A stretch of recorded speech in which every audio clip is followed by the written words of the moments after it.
Had one call this morning. Let me turn that radio off. One new call, new contact. Met him on LinkedIn. Ariel Margolis has actually founded a school before. That school did not work out because of numbers.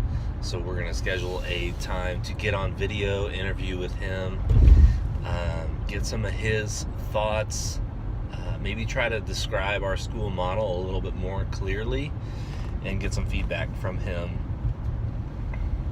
I'm thinking back to some advice I got from Gino about starting this school, and he said the first thing to do is you got to listen to what the community wants. And so I'm trying to think about how I can really do that. I'm starting to reach out more often on Facebook to my friends and community to find out what they want. There's a small community started by Dr. Ping-Nan Shi. Most people call him Ping, and he could be a really great that network could be a really good place to start that, but that's mostly educators. So what I'm really wanting to, I think the people who are going to be our champions and going to direct the school the most are the students who currently don't like school. Now that's a big number, and there's there's probably lots of different reasons why they don't like it. So I've got to figure out how to get to that audience. I'm thinking about using Instagram quite a bit and just looking for some of those tags. So if you have ideas of tags that I might search for, I'm trying to think in my mind, what is a teenager like actually looking for? They're not spending their time outside of school searching for I hate school. You know what I mean? I feel like there's something that I'm missing. So I got to figure out how do I figure out what my target audience is spending their time doing, so that I can also spend some time doing that, consuming some of that media, and interacting with the people on those mediums, and seeing, just where I can go from there.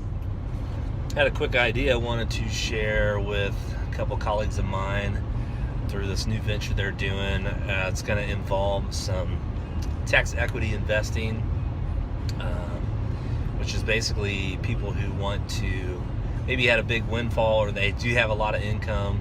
They're looking for ways to get out of the tax liability, but they still want to do something good. So, and banks are going to be interested in this, and what I think could be a really valuable opportunity is to make sure that as we get into more markets, that we are talking to local banks, and not just national banks. I think that could really help these smaller banks compete,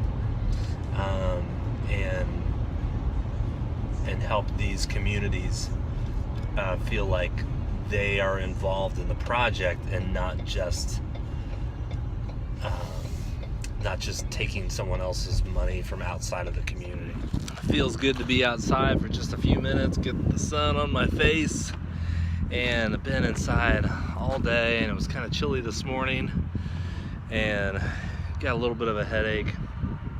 I had a fantastic meeting this afternoon, and we are just so close to moving forward with this investment in this new company. And it's hard for me because I'm not an accountant, I'm not a lawyer, I don't have experience.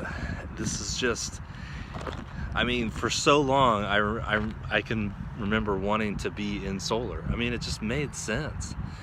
And but I've read some bad stuff about it as far as stocks and securities, and it's like, man, I want my hands to be dirty in it. And this is an opportunity to serve schools with solar and have my name attached to it. It just feels really good, and it feels good to be able to help out some people and be part of a company that's making some cool stuff happen. And And you know, there's going to be some corruption. There's going to be people that once we save the school money, that they're going to, you know, not use it in the same way that I would, but I can't control that.